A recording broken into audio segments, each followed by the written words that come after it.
বাণিজ্য মেলা হবে আর সেখানে যাব না, এটা কি হতে পারে বলেন তো? আমি যখন কলেজ লাইফে ছিলাম তখন যখনই বাণিজ্য মেলা হতো কতবার যে যেতাম তার কোনো হিসাবই ছিল না। তো এবারও বাণিজ্য মেলা হলো, তো এবারের বাণিজ্য মেলায় আমি আমার ছেলেকে নিয়ে চলে গেলাম বাণিজ্য মেলায়। আগে তো আর ছেলে ছিল না, এখন তো ছেলে আছে, তো ছেলেকে নিয়েই চলে গেলাম। হ্যালো এভরিওয়ান, আসসালামু আলাইকুম। সবাই কেমন আছেন? আশা করি সবাই অনেক ভালো আছেন। আলহামদুলিল্লাহ, আপনাদের দোয়ায় আমি অনেক ভালো আছি। তো বাণিজ্য মেলা হচ্ছে এটা শুনে তো আর থাকতে পারলাম না। তো ঢাকার বাণিজ্য মেলা শেষ হয়ে গেল, এখন আমাদের খুলনার বাণিজ্য মেলা শুরু হয়ে গেল। তো খুলনার বাণিজ্য মেলা যখন শুরু হয়ে গেছে তো তখন তো সেখানে যেতেই হবে, না গেলে তো ভালোই লাগবে না। তো ভাবলাম ভিডিও করি আপনাদের সঙ্গে শেয়ার করব। এই তো, আর সব থেকে মজার বিষয় কি জানেন?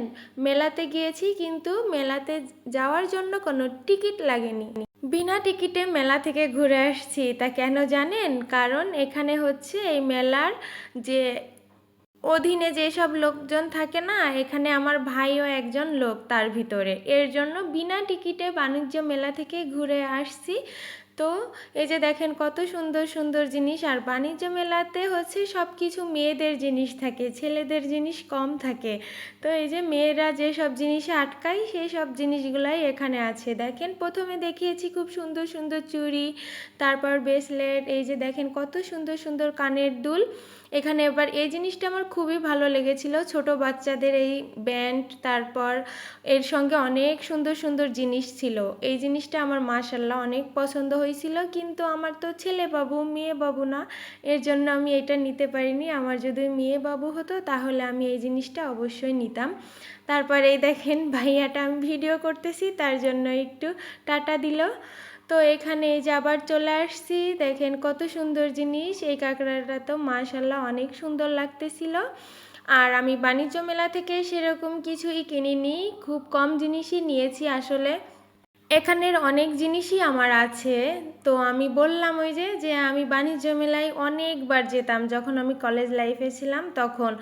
এখন তো বেশি যাওয়া হয় না, একটু ঘুরতে হবে, তাই এই যে একবার চলে আসছে। আর এখানে আমার ছেলে দেখে বলতেছিল ওই ব্যান্ডগুলো, মাম্মাম তুমি এগুলো নেবে, নাও, এগুলো সুন্দর সুন্দর, এরকম করে বলতেছিল।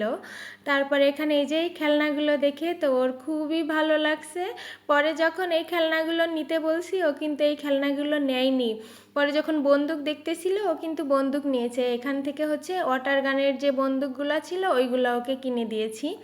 তারপর এখানে এই যে ওড়নার দেখতেছিলাম, ওড়নাগুলো হচ্ছে আমি আমার নানুর জন্য নিচ্ছিলাম, আমার নানু যেহেতু নামাজ পড়বে এর জন্য বড় ওড়নার দরকার। তো এখানে আমি বড় ওড়না দেখতে পেয়েছি, তো ভাবলাম এখান থেকেই নিয়ে নিই। তারপরে এই দেখেন কাঠের কত সুন্দর সুন্দর জিনিস ছিল।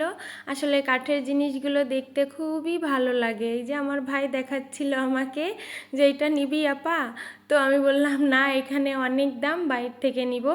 আসলে বাণিজ্য মেলায় সব কিছুর অনেক দাম। তারপর আমার ভাই এখান থেকে আমাকে আচার খাওয়াচ্ছিল, আর এটা হচ্ছে রোজার আগের ভিডিও, এর জন্য আমি এখন এডিট করতে পারছি, তো এখন আপনাদের সঙ্গে শেয়ার করতেছি।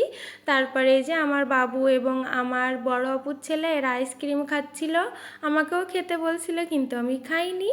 তো এখানে এই যেই শেষ, এই পর্যন্তই। সব